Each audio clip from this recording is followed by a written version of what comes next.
Alors, bienvenue à tous à la formation numéro 1 de Proprio Expert, donc l'initiation à Proprio Expert et à l'entrée de données.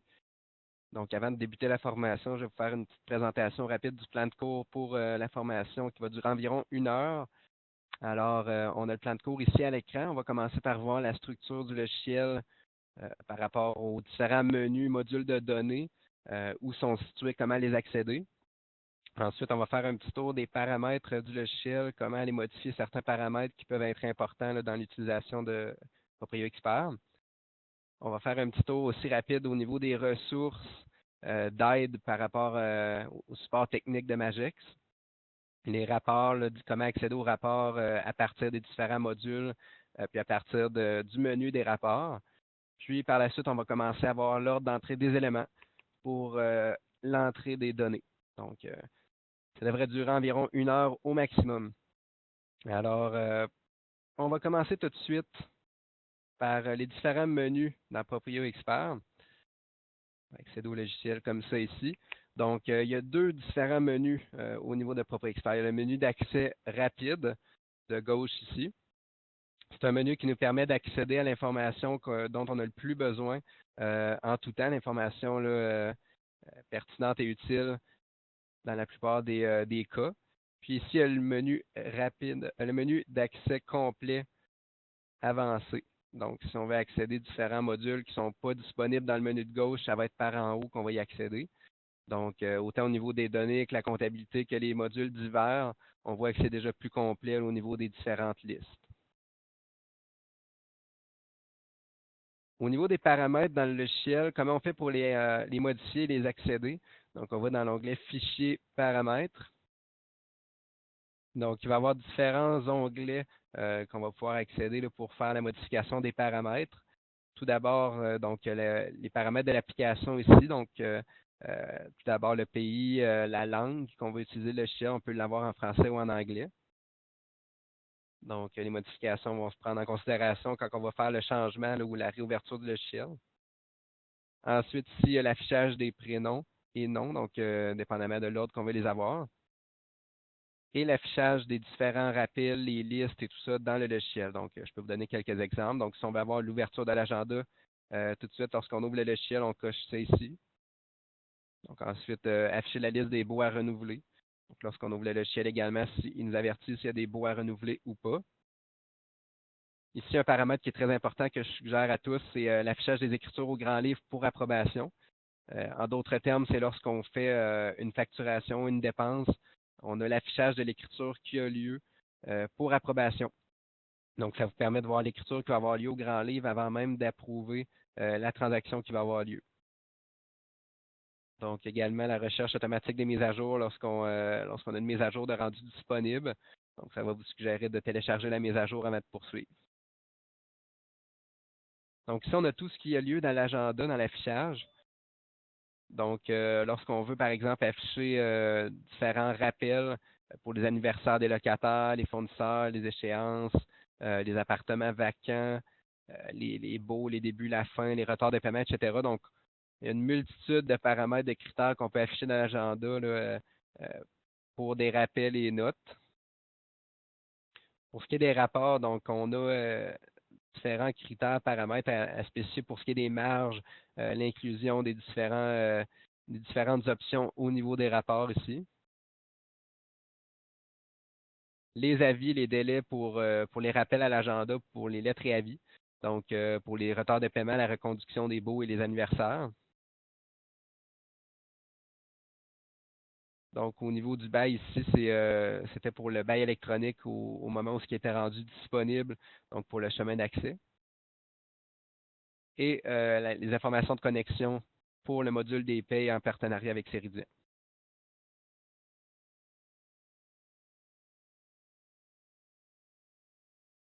Donc, pour ce qui est de l'aide, les ressources au niveau de Proprio Expert, donc nous, on a plusieurs techniques de communication là, avec le support technique de Magex.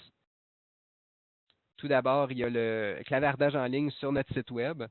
Donc, si vous allez sur notre site web www.magextechnology.com, vous allez voir ici en bas à droite, il y a un clavardage en ligne de rendu disponible Donc, vous pouvez clavarder en tout temps avec nos conseillers. Si vous avez des questions au niveau du support technique, les ventes, etc., vous pouvez avoir une réponse rapide ici au lieu de communiquer par courriel ou téléphone. Par la suite, il y a bien sûr le courriel, la façon traditionnelle de communiquer lorsqu'on a besoin d'une réponse, pas nécessairement de façon urgente, mais qu'on peut avoir la réponse quand même. Donc, sinon, vous pouvez communiquer là, bien sûr par téléphone, soit aux ventes ou au support technique.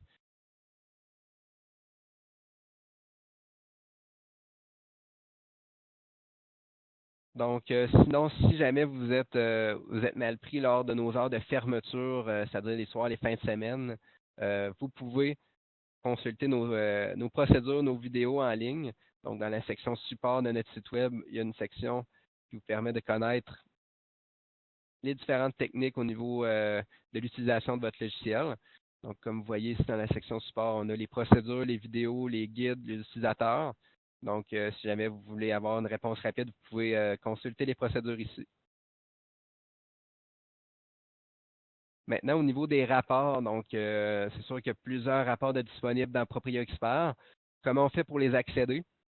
Il y a deux façons principales. Donc, la première, c'est de consulter le menu du haut ici, qui permet d'avoir les rapports séparés par module, renseignements, comptabilité, divers.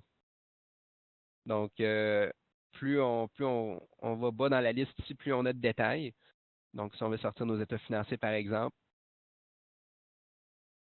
les différents rapports en lien avec la facturation, la perception, les dépenses, les débours, les différentes fiches descriptives pour les immeubles, appartements, baux.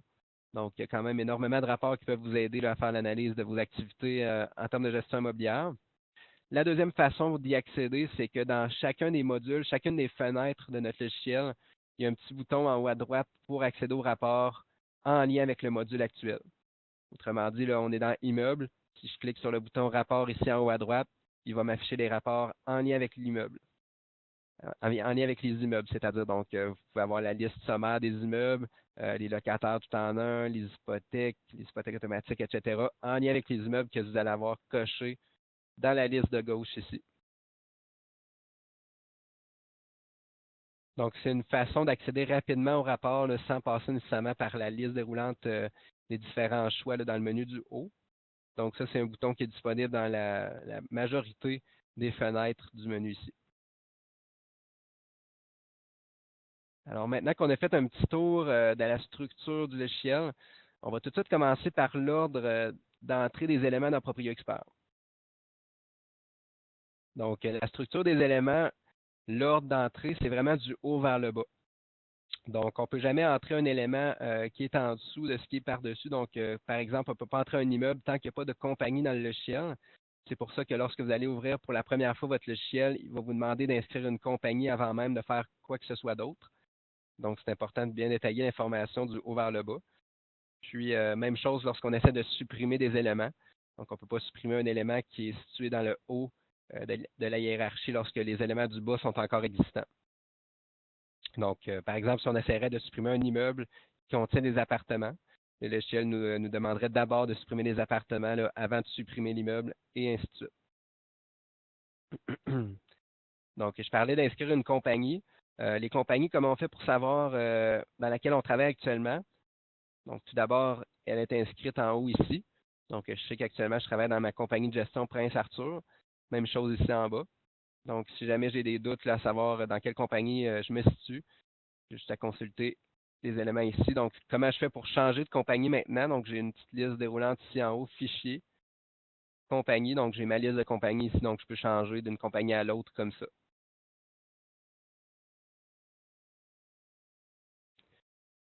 Donc, pour créer une compagnie, je dois cliquer sur le bouton ici. Donc, ça me donne déjà la liste des compagnies existantes. Par contre, si je veux créer une compagnie qui n'existe pas encore dans le logiciel, j'ai à cliquer sur le bouton Ajouter. Donc, à ce moment-là, je dois devoir identifier ma compagnie. Donc, je peux l'appeler là, de la façon que je le désire. Maintenant, je spécifie la période financière à l'intérieur de laquelle je vais entrer mes données comptables, la province de ma compagnie pour les différents rapports et la charte comptable de départ.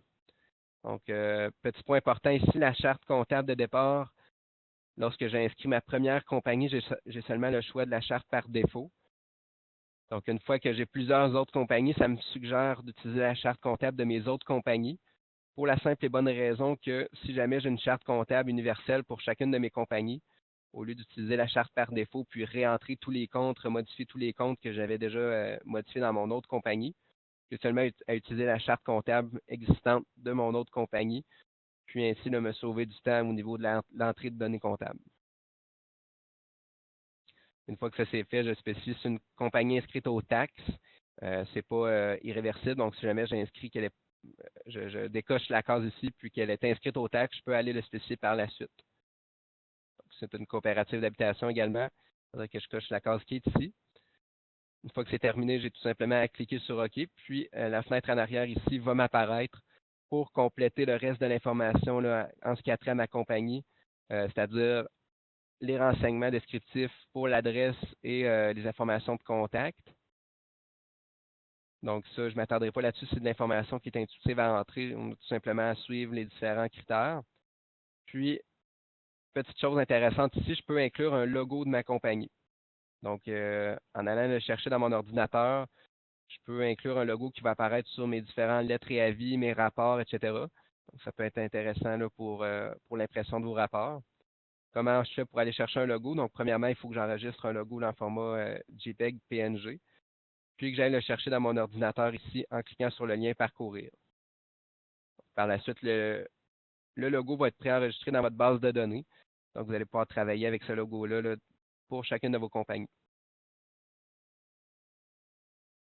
Donc, une fois que les renseignements descriptifs sont complétés, j'ai des petits comptes spéciaux ici à spécifier là, pour ce qui est de mes comptes d'escompte sur achat, compte client, compte taxe d'hébergement. Donc, c'est des comptes d'opération automatique dans le système qui vont permettre là, de travailler plus tard dans la comptabilité. Donc, si vous ne le faites pas tout de suite, ce n'est pas grave. Lorsqu'il va venir le temps d'enregistrer des comptes clients ou autres, le logiciel va vous avertir si jamais vous n'avez pas spécifié le compte, par exemple, client, puis vous allez pouvoir venir le compléter plus tard. Donc, dans l'onglet divers ici, j'ai spécifié le nom abrégé de la compagnie qui est facultatif. C'est seulement là, si j'ai à faire des opérations bancaires comme les fichiers de dépôt direct. Et pour mes numéros de facture, si je veux les générer de façon automatique à partir d'un numéro X, je peux spécifier le numéro ici, par exemple 1000, puis ma série de factures va commencer à partir de cette suite numérique-là. Donc, la distribution, c'est pour distribuer mes revenus dépenses en différents immeubles présents dans ma compagnie. Donc, par exemple, si j'aurais une dizaine d'immeubles ici, je pourrais spécifier la part de chacun là, dans mes revenus et dépenses. Donc, lorsque je vais produire mes états financiers, ça va redistribuer les revenus et dépenses de la façon que je les inscris ici, à moins d'avis contraire au niveau de l'enregistrement des dépenses plus tard. Donc, ça va voir ça plus au niveau de la formation 2 pour la comptabilité. Puis, pour mes comptes de gestion, j'ai une compagnie de gestion aussi, j'ai mon compte client à payer puis mes comptes de revenus de frais de gestion qui agissent à titre d'opération automatique, là, de sorte à enregistrer les revenus de frais de gestion dans un compte préexistant.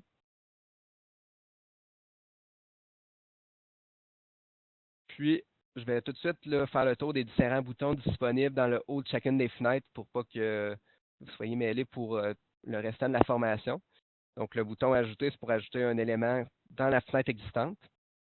Donc, dans le cas ici, c'est pour ajouter une compagnie. Le bouton Supprimer, bien entendu, c'est pour supprimer l'élément qui est actif. Donc, dépendamment de l'élément qui est sélectionné dans ma liste, c'est pour le supprimer. Par contre, comme je l'ai mentionné tout à l'heure, s'il y a des éléments en dessous de la compagnie, que ce soit des immeubles, des appartements, des baux, je ne pourrais pas supprimer ma compagnie tant que ces autres éléments-là ne seront pas supprimés. Puis si j'ai des données comptables de présentes à l'intérieur de ma compagnie, même si je supprime ces données comptables-là, ils vont quand même rester en mémoire dans le système, donc ça ne me sera pas possible de supprimer la compagnie. À ce moment-là, il va falloir que je la désactive en cochant cette case-là ici, compagnie inactive, ce qui va faire en sorte que ma compagnie va être cachée dans mes différentes listes. Ça ne supprimera pas en tant que tel ma compagnie. Par contre, mes données seront plus accessibles tant et aussi longtemps que ma compagnie va être cochée comme inactive. Donc, bien entendu, c'est une opération qui est réversible. Si plus tard je veux réactiver ma compagnie, je peux venir la recocher ici, c'est-à-dire la décocher comme étant inactive, puis elle va réapparaître dans mes différentes listes. Pour le bouton renommer, donc c'est si jamais vous voulez renommer l'identification de votre compagnie ou de vos différentes identifications, que ce soit au niveau des immeubles, des appartements, etc. Donc, en renommant ici, je pourrais venir modifier le nom complet. Les boutons enregistrer, donc si je veux enregistrer sans fermer ma fenêtre, je clique sur ce bouton-là ici. Si je veux enregistrer et fermer ma fenêtre simultanément, je clique sur celui-là ici. Donc, je vous suggère de le faire là, de façon régulière pour éviter de perdre des renseignements si jamais il arrive un problème, là, une fermeture de votre système. Le bouton rafraîchir qui est surtout important au niveau de la comptabilité. Donc, par exemple, si vous voulez faire la facturation, comme on va le voir au cours numéro 2, puis que vous avez fait simultanément une modification au niveau du bail, il va falloir rafraîchir la liste de vos baux dans votre facturation pour être certain là, de prendre en considération les changements faits. Si jamais vous voulez annuler les modifications également, j'ai un bouton ici qui me permet de le faire, qui va annuler les modifications les plus récentes que j'ai faites dans mes différentes fenêtres. Et un bouton extrêmement intéressant ici pour les ressources d'aide en ligne. Donc, si jamais je suis mal pris, que j'ai besoin d'aide avec la fenêtre dans laquelle je suis actuellement, je peux cliquer sur ce bouton-là ici. Puis, ça va m'ouvrir une fenêtre au niveau de mon site web qui va m'expliquer chacune des procédures en lien avec la compagnie. Donc, même chose que les rapports. Donc, ça va vous ouvrir les procédures en ligne en lien avec la fenêtre ouverte. Comme par exemple, si je suis dans compagnie, donc ça m'ouvre les procédures en ligne en lien avec la compagnie. Donc, une fois que ma compagnie est créée, on va aller voir l'entrée des différents immeubles. Donc, vous voyez, la fenêtre reste la même, donc ça reste la même interface. Ce n'est pas énormément compliqué à utiliser. Les mêmes boutons en haut. Donc, si je veux ajouter un immeuble, je clique encore une fois sur le bouton Ajouter ici. Donc, ça va m'avertir dans quelle compagnie va être ajouté l'immeuble. Donc, si j'approuve, je fais tout simplement OK. Il me reste à identifier mon immeuble. Donc, vous pouvez également faire une insertion multiple si jamais vous avez plusieurs immeubles à entrer en un seul coup. Vous cliquez sur l'insertion multiple ici. Ça vous permet d'entrer plusieurs immeubles à la fois, donc sur des lignes séparées. Donc, au lieu d'ajouter un immeuble à la fois, vous en ajoutez plusieurs, puis par la suite, vous avez votre liste d'immeubles qui vous reste seulement à détailler l'information. Donc là, je vais travailler au niveau de mon immeuble ici qui était déjà existant. Donc, j'avais mon appartement La Colline. Donc, au niveau de l'adresse, c'est sûr que c'est des renseignements intuitifs. Je ne m'attendrai pas là-dessus. L'apport commercial. Donc, si jamais vous avez des immeubles qui sont commerciaux à 100% ou semi-commercial, c'est bien important de faire attention là, à l'apport commercial, à savoir si elle est calculée automatiquement ou manuellement. Pour qu'elle soit calculée automatique, comme on va le voir tout à l'heure, il faut que la superficie de vos appartements soit bien indiquée dans votre appartement. Donc, si cette superficie-là n'est pas indiquée, ça va venir biaiser votre calcul automatique de l'apport commercial. Ça va venir fausser vos données là, au niveau des remboursements de taxes. Donc, c'est bien important de faire attention là, avant de débuter votre comptabilité que l'apport commercial est bien calculé. Donc, si jamais le calcul automatique ne vous satisfait pas, vous pouvez tout simplement décocher cette case-là ici, puis inscrire l'apport commercial de façon manuelle. Donc, bien entendu, cette part-là est utilisée pour faire le calcul des remboursements de taxes qu'on va voir au cours numéro 2 dans le rapport de taxes. Une autre information ici qui est importante, les propriétaires de l'immeuble. Donc, je peux venir lier les différents propriétaires de l'immeuble et indiquer leur part dans l'immeuble. Pourquoi indiquer ça? C'est que lorsqu'on va venir le temps de produire les états financiers, je vais avoir l'option de les produire par propriétaire. Puis, les revenus dépenses par propriétaire vont provenir de la part qui est indiquée ici. Donc, si j'ai une part 25 50 et 25, donc les revenus dépenses vont être distribués de façon à être répartis le 25, 50, 25 entre les trois différents propriétaires.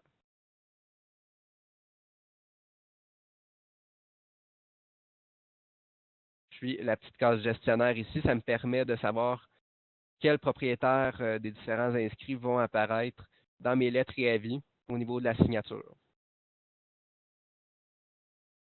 Donc, pour les lier, tout simplement, j'ai à les envoyer vers la droite ici comme ça. peux faire l'inverse aussi, les envoyer vers la gauche.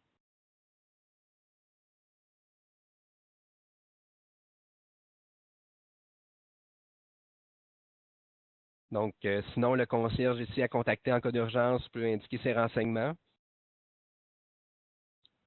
et la mention de compétences partielles si jamais j'ai des renseignements supplémentaires à spécifier ici. Donc maintenant, au niveau de mes services qui vont être principalement utiles pour ma fiche descriptive de mon immeuble, donc je peux spécifier les différents services offerts dans mon immeuble par défaut. Donc, je peux les cocher comme ça ici, les piscines, les ascenseurs, les stationnements, les autres services qu'on peut spécifier manuellement. Les dimensions donc de l'immeuble, soit en mètres ou en pieds, du terrain ou de l'immeuble, et la personne à contacter en cas d'urgence. Donc, encore une fois, les renseignements assez simples à entrer, je ne m'attendrai pas trop là-dessus. Les renseignements généraux, comme par exemple l'année de construction, les certificats de localisation, la date de production des différents contrats, les comptes de taxes. Donc, les différentes informations aussi au niveau de l'achat, de l'évaluation du terrain et de l'immeuble. Donc, bien important ici, c'est des renseignements qui sont à titre descriptif. Donc, ils n'auront pas d'impact au niveau de ma comptabilité. On va voir au cours numéro 2 comment détailler les différentes taxes, hypothèques, assurances pour mon immeuble en passant par les modules propres aux différentes informations comptables. Toute l'information que je détaille ici, c'est des informations qui vont apparaître dans ma fiche descriptive, mais qui n'auront pas d'impact en tant que tel au niveau de ma comptabilité. Donc, même chose ici, hypothèque, assurance, c'est pour détailler les différentes informations au niveau de la prime, les montants de couverture, les échéances, le courtier, etc. Donc, si jamais j'ai à contacter le courtier d'assurance, le courtier d'hypothèque, j'ai toutes ces informations ici avec les informations de ma police, mes primes, l'échéance de mon contrat, etc. Donc, encore une fois, ça n'a pas d'information, ça n'a pas d'impact au niveau de ma comptabilité, mais ça peut vous aider au niveau de la gestion de vos hypothèques, assurances, comptes de taxes, etc. Donc, la section règlement, c'est pour inscrire votre règlement pour ce qui est de votre immeuble. Donc, nous, on a un texte par défaut aussi pour lequel il est possible de l'importer. Donc, si jamais je veux insérer un texte par défaut qui provient de Proprio Expert, j'ai tout simplement à cliquer ici. Puis le texte qui est ici va m'apparaître. Donc, c'est possible de l'imprimer par la suite et de le remettre en main propre à votre locataire pour qu'il puisse le signer. Sinon, vous pouvez tout simplement copier-coller un format que vous avez déjà construit, que ce soit en Word ou autre. Donc, si vous avez un règlement qui est propre à vous. Et ma section photo ici qui me permet d'importer des photos à même titre que mon logo tout à l'heure. Donc, des photos soit de l'intérieur ou de l'extérieur de l'immeuble qui vont me permettre là, d'avoir de l'information complète et accessible. Donc, même chose que tout à l'heure, j'ai tout simplement à décrire la photo et aller la chercher dans mon ordinateur en cliquant sur le petit bouton parcourir ici. Puis, en terminant pour ce qui est de l'immeuble, donc j'ai différentes notes que je peux inscrire, des conditions supplémentaires, des notes supplémentaires. Puis, deux petites fonctions intéressantes ici pour la vente et la copie d'immeuble. Donc, la vente, c'est si jamais vous considérez un immeuble vendu pour le faire disparaître de vos différentes listes. Donc, en fait, c'est un peu comme une désactivation de la compagnie. C'est que ça va cacher la comptabilité, cacher votre immeuble dans vos différentes listes, mais c'est une information qui est réversible. Donc, si jamais vous vendez réellement votre immeuble, bien sûr, avant de le vendre ici, il faut s'assurer d'avoir fait toutes les transactions au niveau du journal général pour les transferts de comptes bancaires, les transferts de vente, etc. Puis ensuite, on vient le vendre dans l'onglet immeuble. Puis pour la copie, c'est si jamais vous voulez transférer un immeuble d'une compagnie à l'autre. Donc, c'est des choses qui peuvent arriver. Donc, si jamais vous avez une autre compagnie qui est existante dans votre logiciel, puis que vous voulez copier votre immeuble à l'intérieur de celle-ci, vous passez par cette section-là du bas. Donc, je pense que ça fait bien le tour de l'immeuble. Donc, les propriétaires, comme on a vu tout à l'heure, on peut les détailler à partir d'ici, puis ensuite aller les lier dans notre section en haut à droite à l'accueil de votre immeuble. Donc, si jamais vous cliquez sur le bouton lié ici, mais que votre propriétaire n'existe pas, donc il y a possibilité de cliquer sur la section le propriétaire puis venir compléter toute son information. Donc, encore une fois, de l'information intuitive. Une petite option qui est intéressante pour ce qui est des lettres et avis qu'on va voir au cours numéro 3. Donc, c'est la signature électronique du propriétaire. Donc, vous pouvez importer une signature électronique puis l'insérer dans toutes vos lettres et avis de façon automatique. Donc, vous n'avez pas à imprimer, oui, vous avez imprimé les lettres, mais vous n'avez pas à les signer de façon individuelle. Donc, la signature va déjà apparaître lors de l'impression.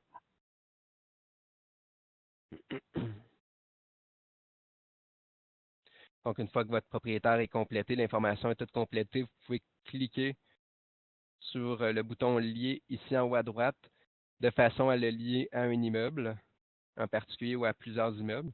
Donc, vous avez tout simplement à sélectionner l'immeuble en haut ici dans la liste, puis à l'envoyer vers la droite dans les propriétaires associés à l'immeuble.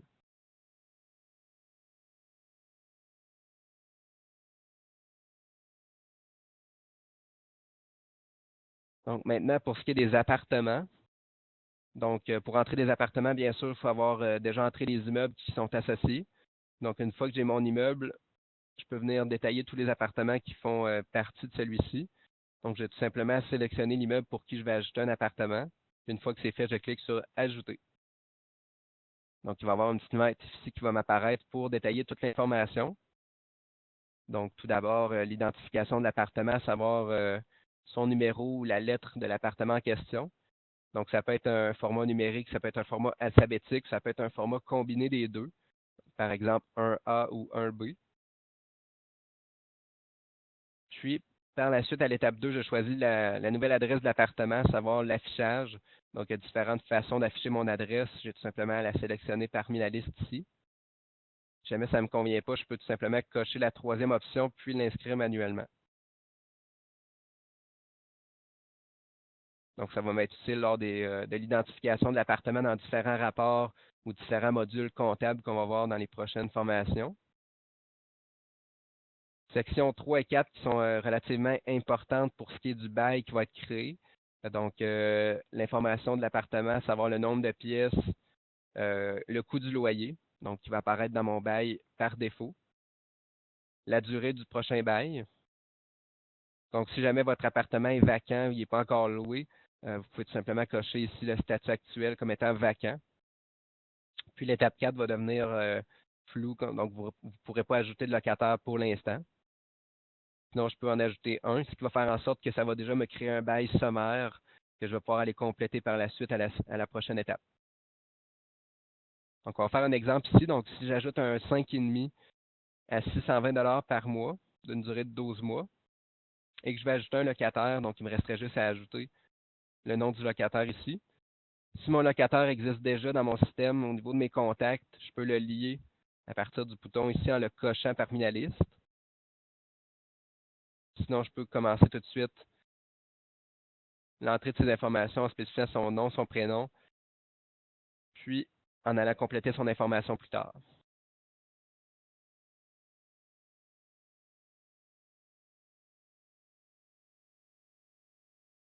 Donc, une fois que ça s'est terminé, je fais enregistrer et fermer. Donc, voyez-vous, ici, mon appartement va m'apparaître de la façon que je l'ai entré. Il va y avoir certains renseignements ici qui vont me rester à compléter, comme si j'ai différentes notes supplémentaires à ajouter, différentes photos là, de même titre que les logos et les photos de l'immeuble. Et la description. Donc, tout à l'heure, je vous parlais ici de la superficie. Donc, si jamais vous avez des locaux commerciaux, c'est ici qu'on va venir le spécifier. Donc, première étape, vous allez devoir spécifier à savoir si c'est un résidentiel ou un commercial. Donc, si c'est un résidentiel, on laisse ça comme ça, on ne touche à rien. Vous pouvez venir spécifier la dimension en pieds carrés de l'appartement ici. Et les différentes caractéristiques, à savoir si l'appartement est meublé, semi-meublé, chauffé, éclairé, etc. Si jamais c'est un local qui est commercial, à ce moment-là, je viens le convertir ici en cliquant sur le bouton Convertir en commercial. Donc, ça va me permettre de faire en sorte que mon appartement va devenir commercial taxable. Donc, l'affichage des différentes données va changer. Voyez-vous, tout à l'heure, j'avais un onglet qui s'appelait résidentiel, maintenant il s'appelle commercial. Puis la disposition des renseignements est modifiée de façon à ce que je puisse entrer tout de suite la superficie soit en mètres carrés ou en pieds carrés, qui va m'être utile là, pour calculer l'apport commercial automatique, comme on a vu tout à l'heure dans l'immeuble. Puis bien important au niveau de mes taxes, de bien venir cocher la case ici, local, commercial, taxable.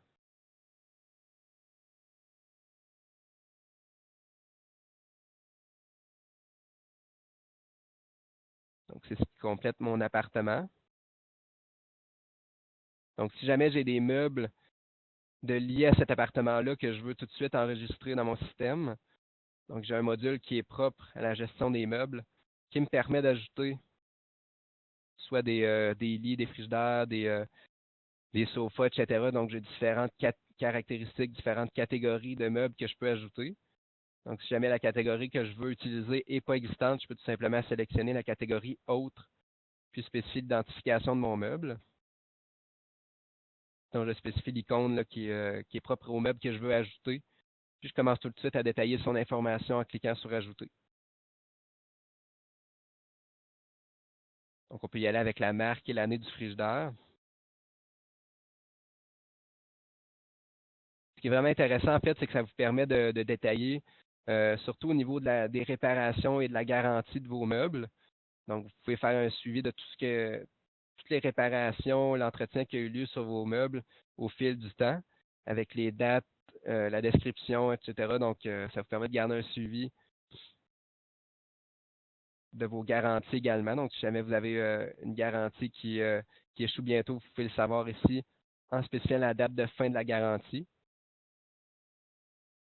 Donc, la date d'achat, le prix, la marque, etc., vous pouvez détailler.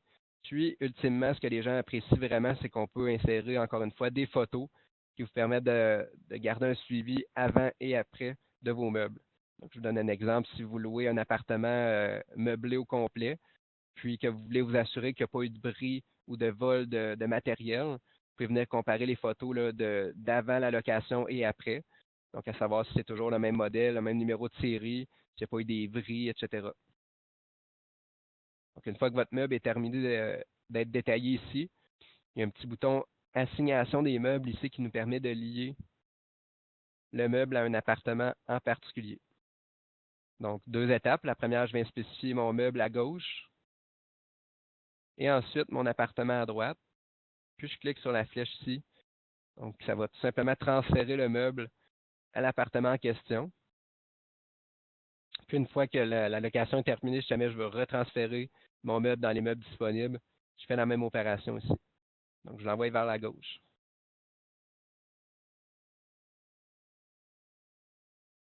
Donc, si je retourne dans mon appartement ici, section résidentielle, donc j'ai un petit bouton ici dans mes caractéristiques meublées. Donc, si je clique sur la petite loupe, ça me permet de lier encore une fois. Donc, c'est un autre chemin d'accès pour lier les meubles à mes appartements.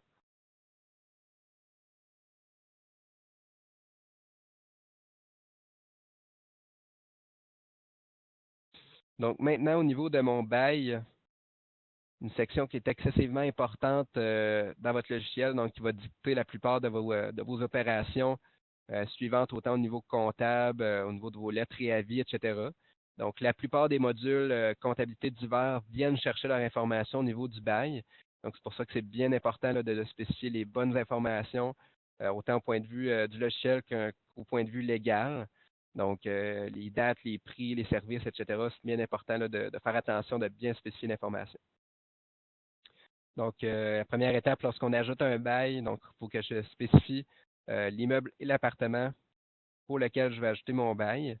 Donc, une fois que c'est fait, je clique sur Ajouter.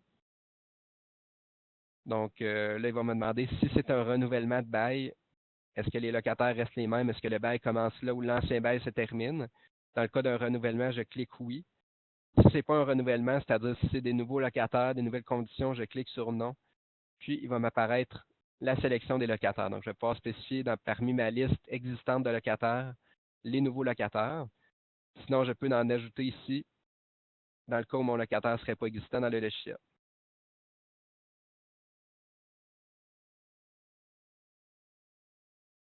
Donc, je coche le locataire qui va être associé à mon bail. Il peut en avoir plusieurs, bien sûr. Puis, dépendamment des informations de mon ancien bail, les dates vont s'ajuster en fonction. Donc là, j'avais un bail qui se terminait le 1er juillet 2015. Donc, voyez-vous, mon bail futur commence déjà le 1er juillet 2015. Donc, dans ma durée du bail ici, j'ai deux informations principales à entrer. Donc, ma durée de bail et les dates de mon bail qui vont dicter le statut de celui-ci. Donc, je peux spécifier soit une date, une durée fixe ou une durée indéterminée. Donc, dans le cas d'une durée fixe, je peux y aller soit en jours, semaines ou mois. Puis, mes dates vont s'ajuster automatiquement en fonction de la date de début que je vais avoir inscrite.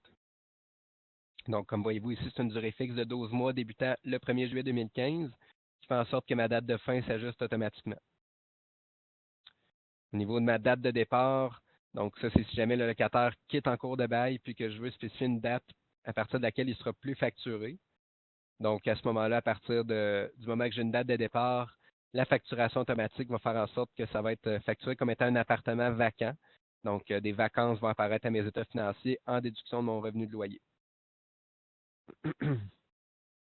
Donc, pour mon numéro de bail, ici, je peux spécifier le numéro de bail en fonction du numéro qui apparaît sur mon bail papier. Mes locataires, donc, je peux venir lier de locataires si ce n'est pas déjà fait, ou en ajouter un à partir de la liste ici.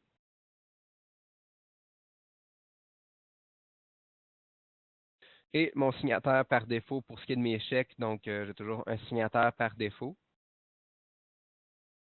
Au niveau de la section prix, donc je vais devoir spécifier le prix du loyer selon sa fréquence, donc soit en jour, en semaine ou en mois. Puis dépendamment de la durée du bail qui est spécifié ici, donc il va me calculer le total à durée fixe. Donc 560 fois 12 mois, ce qui me donne un total de 6720. Donc, je vais avoir mon mode de paiement et mon lieu de paiement ici qui va être par défaut. Donc, c'est surtout à titre descriptif là, lors du calcul, en fait, lors de ma fiche descriptive de bail. Donc, il n'y a pas d'impact vraiment au niveau de la comptabilité, encore une fois. Différentes informations comptables ici, à savoir si c'est un loyer qui est taxable. Donc, voyez-vous, mon total va s'ajuster ici en fonction des taxes.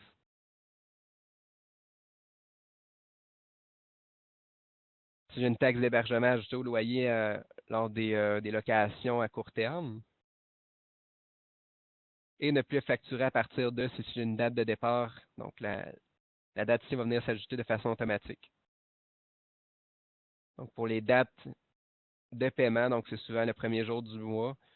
Donc, si jamais j'ai des informations différentes, comme pour mon premier terme, si je veux seulement facturer la moitié du mois, donc je peux spécifier ici en partie que le premier terme va être payé la première moitié en date de 1er juillet, puis la seconde moitié en date du 15 juillet, par exemple. Donc, ça pourrait être quelque chose de possible. Puis le paiement des autres termes qui va se faire en date de, donc c'est souvent le premier jour du mois, comme je vous mentionnais. Les détails du prix ici, donc un onglet très intéressant si jamais le prix du loyer est sectionné en plusieurs sections, donc en plusieurs détails. Donc, comme par exemple, si j'ai un revenu de loyer de 560 par mois, le 560 peut être constitué de, par exemple, 500 en logement, 10 en garage, 10 en stationnement et ainsi de suite. Donc, c'est ici que je viens spécifier mes différentes portions au niveau de mon prix. Donc, ça, c'est des comptes qui sont par défaut. Donc, si je spécifie par exemple un revenu de loyer de 510, un revenu de garage de 50, un revenu de stationnement de 50, lorsque je vais faire ma facturation, le revenu de loyer total va se facturer au niveau des comptes de grand livre de façon à ce que je les inscris ici. Donc, par exemple, j'aurais revenu de stationnement, revenu de garage, revenu de loyer, etc., au lieu d'avoir seulement un revenu de loyer. Donc, les comptes de grand livre s'ajustent vraiment en fonction des portions que j'ai inscrites ici. Également, si jamais j'ai des rabais en cours de bail, donc ça peut être des rabais pour une période d'un mois, ça peut être des rabais pour une période de 3, 6, même un an. Donc, si jamais c'est des rabais récurrents, je viens spécifier le rabais ici de façon manuelle. Et ensuite, je spécifie la période pour laquelle le rabais s'applique. Par exemple, pour une période d'un mois, je viendrai spécifier le 1er juillet jusqu'au 30 juillet, 31 juillet. Puis, de cette façon-là, lorsque je ferai la facturation automatique de mon mois de juillet 2014, un rabais de 50 s'appliquerait au montant total de 510.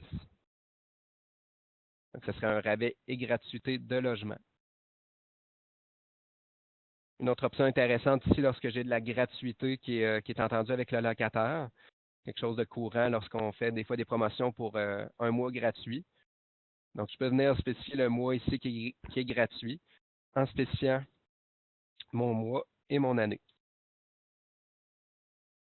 Donc, encore une fois, ça serait un revenu de loyer qui serait déduit en rabais gratuité logement. C'est vraiment un rabais complet. Donc, ce n'est pas un rabais partiel comme j'ai spécifié ici, c'est vraiment une gratuité complète. Donc, dépendamment de mon prix qui est inscrit au total du bail, ce serait le même montant qui serait déduit en rabais gratuité ici.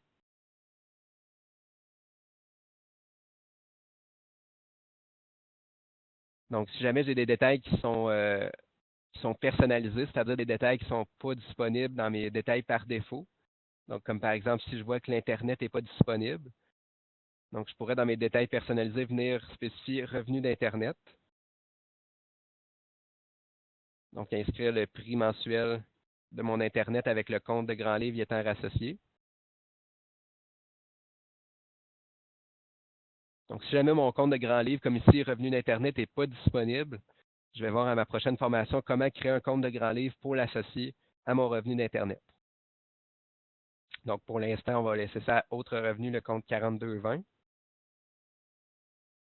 Puis, encore une fois, si jamais il y a un rabais qui est appliqué en portion là, partielle au cours du bail, je peux venir le spécifier ici avec la période y étant associée. Donc, j'ai également la possibilité de détailler des subventions. Donc, si jamais j'ai des subventions, surtout au niveau des coopératives qui sont appliquées au bail. Donc, c'est le même principe. Je viens spécifier le prix initial qui va être déduit de mon loyer à recevoir pour mon locataire avec des rabais avec ma portion associée au bail. Donc, maintenant, pour ce qui est de ma section services, je peux venir spécifier les services, taxes et coûts de consommation qui sont à la charge soit du propriétaire ou du locataire. Donc, chauffage, eau chaude, électricité, taxes d'eau. Donc, c'est l'information qui va être importante au niveau de ma fiche descriptive du bail. Donc, on inscrit là, la plupart du temps la même information que sur le bail papier pour rester légal de ce côté-là.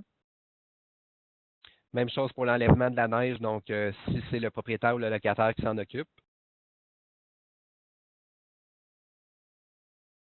Donc, les différents droits d'accès au terrain, les droits d'accès, les différentes conditions, les animaux, etc. Donc, je peux venir spécifier des conditions manuellement ici.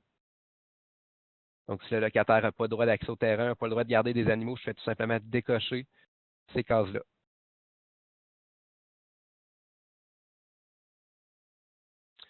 Ce qui est de mon stationnement, je viens spécifier les différents emplacements, soit extérieurs ou intérieurs, avec le nombre de places propres à chacun.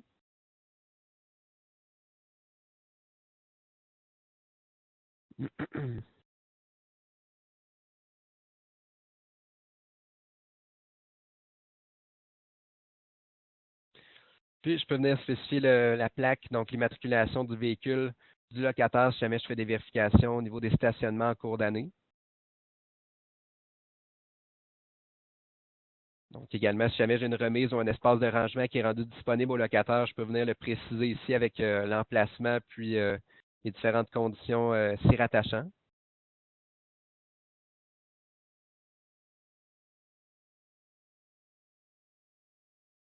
Donc, maintenant, dans l'onglet meubles, je viens spécifier si des meubles sont loués au locataire. Sinon, je laisse ça comme ça, puis je peux passer à la section suivante.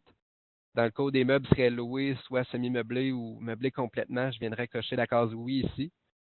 Puis je pourrais cocher chacun des meubles qui sont inclus dans l'appartement. Et, et en cliquant sur la petite loupe ici, je peux venir les lier, comme on a vu tout à l'heure, à l'appartement en question.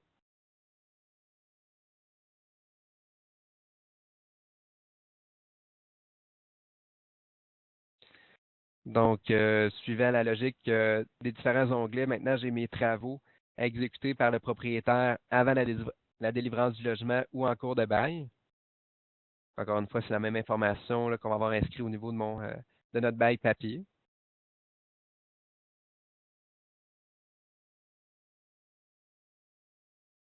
Donc, l'avis ici, ça se trouve être la section G du bail réel. Donc, si jamais j'ai un bail actif, un bail passé, c'est le même prix du bail qui va m'apparaître ici. Donc, ça se trouve être le prix de l'ancien bail. Donc, si c'est mon premier bail, je viens l'inscrire manuellement.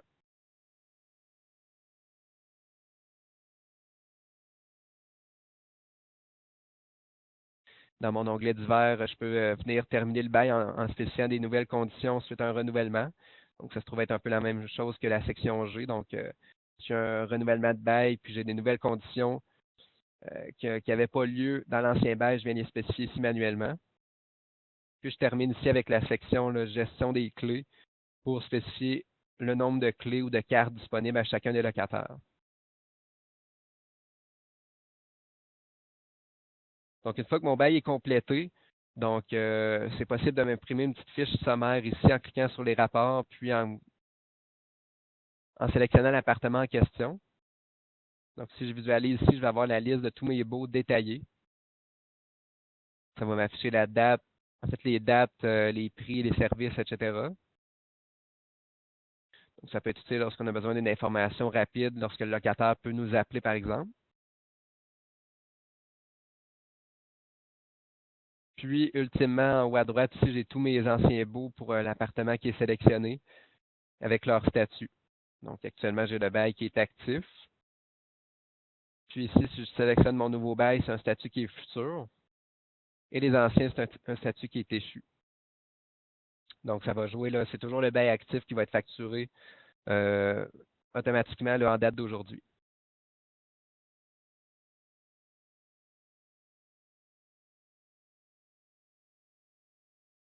Prochaine section maintenant, le locataire. Donc, si on veut venir détailler toute l'information, il y a beaucoup d'informations qu'on peut spécifier pour ce qui est du locataire.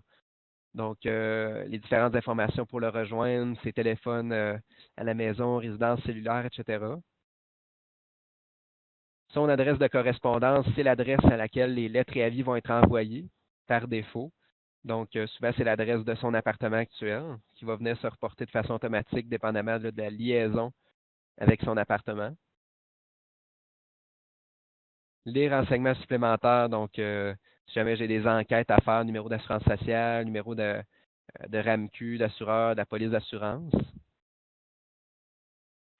Ici, j'ai une petite section qui me permet de savoir le montant dû actuel si jamais j'ai un loyer qui est toujours en solde, donc avec les informations de son appartement. La langue ici et le sexe est utile pour mes lettres et avis lorsque je veux envoyer des lettres. Donc, dépendamment de la langue et le sexe que je vais avoir spécifié, mes différentes variables vont s'ajuster automatiquement.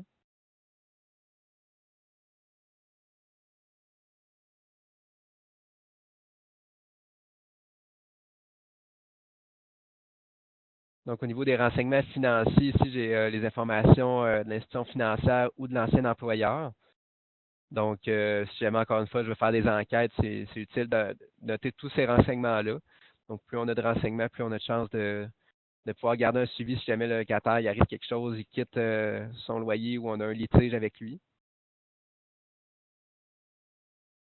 Donc, les autres adresses pour les anciennes adresses, en fait, si jamais on a à le rejoindre, comme je vous dis, si jamais il quitte son logement, on a la possibilité d'avoir ses anciennes adresses pour le rejoindre. Différentes personnes responsables et contacts en cas d'urgence, c'est qu'on peut spécifier.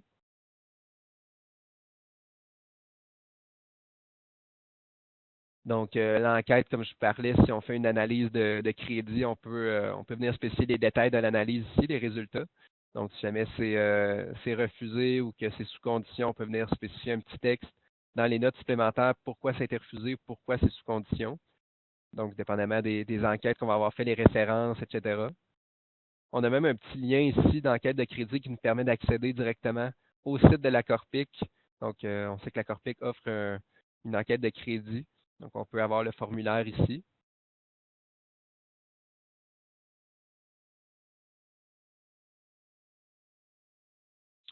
Donc maintenant, les notes, si jamais mon locataire est concierge, retardataire, endosseur, etc., donc je peux venir spécifier en cochant ces cases-là ici. Puis lors de ma sélection dans différents rapports, je vais pouvoir afficher le par endosseur, par concierge, etc.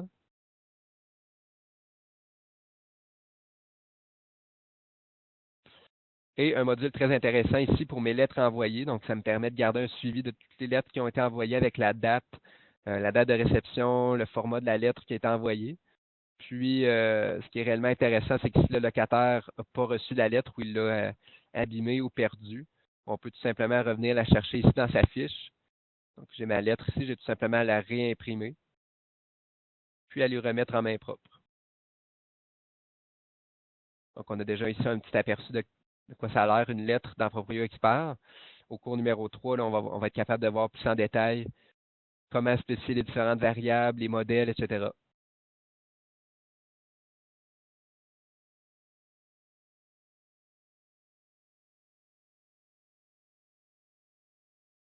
Donc, je terminerai l'entrée de données par les fournisseurs.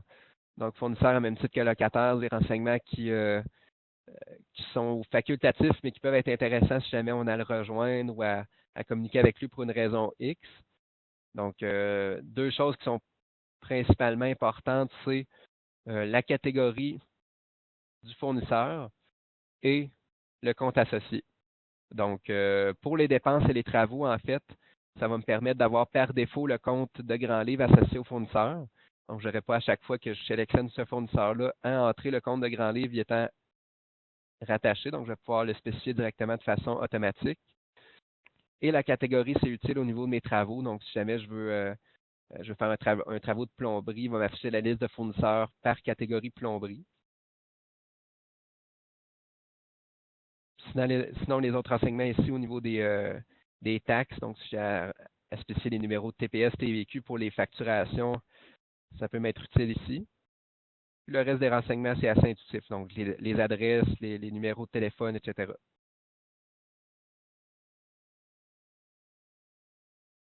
Donc, pour l'onglet paiement et notes, ça me permet de savoir les délais de paiement, les modes de paiement par défaut. Donc, ça n'a pas vraiment d'impact comptable, c'est juste à titre descriptif là, si je veux faire imprimer une fiche pour mon fournisseur. Et ultimement, mes notes supplémentaires, comme j'ai dans chacun des modules ici qui me permettent de détailler certaines informations là, qui peuvent être utiles.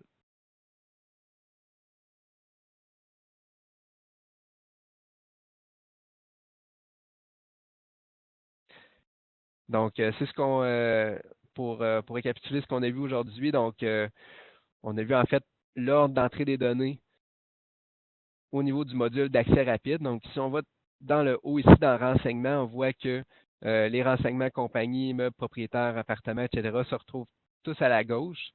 Il y aurait seulement clients qu'on n'aurait pas vu, donc qui nous permet d'ajouter des clients autres que des locataires. Donc, ça peut arriver dans certains cas qu'on ait à facturer des clients pour d'autres revenus, donc du déneigement ou etc. Donc, on va voir la formation numéro 2, comptabilité, comment faire des facturations manuelles pour des clients autres que les locataires. Donc, premièrement, il faudrait réellement que je vienne créer mon client ici avec ces renseignements avant même de faire la facturation.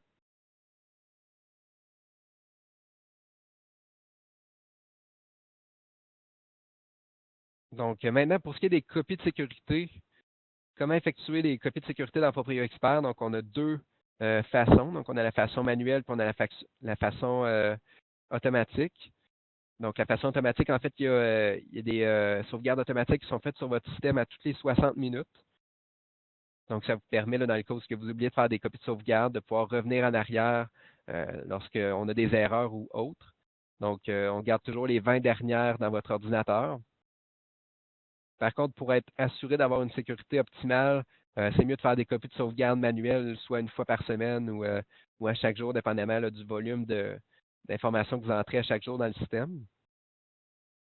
Donc, deux façons de faire des copies manuelles. Il y a la façon copie de sécurité sur votre ordinateur qu'on passe par fichier copie de sécurité.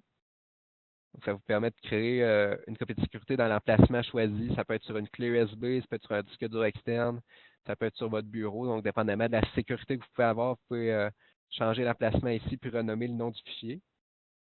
Puis par la suite, vous pouvez venir restaurer vous-même la copie de sauvegarde via l'onglet Restaurer à la droite. Donc, la façon la plus sécuritaire, la plus conseillée qu'on a de garder vos données en sécurité, c'est d'envoyer vos données à Magec sur nos serveurs. Donc, nous, on garde vos copies de sauvegarde ici des 3 derniers mois, puis on garde les 3 plus récentes. Comment faire? On passe par Aide, envoyer les données à Magix. On clique sur Envoyer, puis ça envoie l'entièreté de vos données de votre logiciel sur nos serveurs. Vous n'avez pas à vous inquiéter de la sécurité. Donc, vos données sont conservées à distance sans que vous ayez à faire vous-même une copie sur une clé USB ou quoi que ce soit.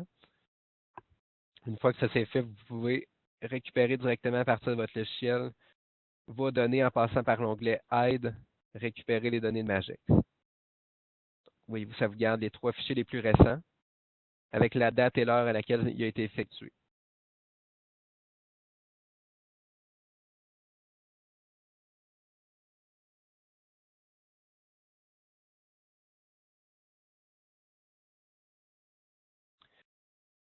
Donc, c'est ce qui compléterait la formation d'aujourd'hui, initiation Proprio Expert à l'entrée de données. Donc, je peux vous donner un petit aperçu là, tout de suite des cours numéro 2 et 3. La comptabilité, premièrement, pour le cours numéro 2, qui a une durée d'environ 1h30. Donc, c'est un cours à l'intérieur duquel on va voir la structuration et l'ordre des éléments pour ce qui est de la comptabilité. Donc, aujourd'hui, on a vu la structure, l'ordre d'entrée des éléments au niveau des données, donc à partir desquelles on va travailler dans la comptabilité. Donc, c'est une formation aujourd'hui qui est importante pour vraiment bien implanter votre système. Donc, au niveau des baux, comme on l'a vu, c'est une information que la comptabilité et le module divers va aller chercher. Donc, autant dans vos facturations, revenus, dépenses, au niveau de vos lettres et avis aussi, c'est extrêmement important de bien détailler l'information au niveau des compagnies, immeubles, appartements et baux. Puis, on va voir la présentation des modules principaux qu'on utilise le plus souvent là, au niveau de la comptabilité, c'est-à-dire la facturation perception pour les revenus, les dépenses et les débours pour l'ajout d'articles, les types de paiement de carte de crédit, etc. Le journal général pour l'enregistrement des régularisations, ajustements ou marges de crédit. Puis la gestion des comptes bancaires au niveau des bordereaux de dépôt, conciliation bancaire et tout ce qui s'y rattache. Puis, par la suite, au niveau de la formation 3, qui dure encore une fois là, environ 1h30, c'est une formation à l'intérieur de laquelle on va voir vraiment un perfectionnement avancé de Proprio Expert, autant du point de vue comptable que du point de vue gestion.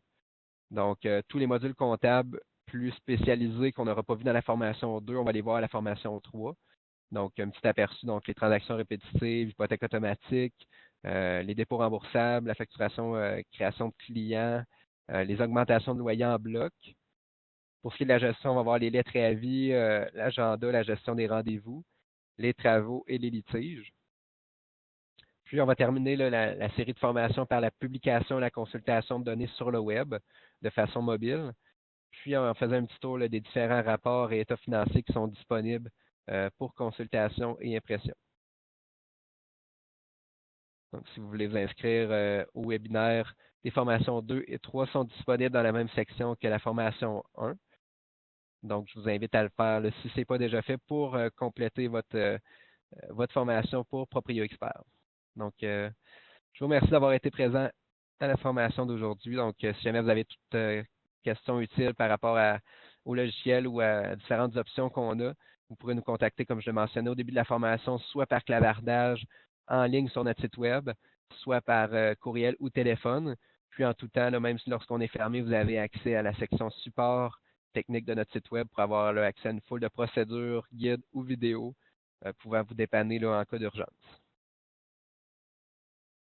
Alors, bonne fin de journée.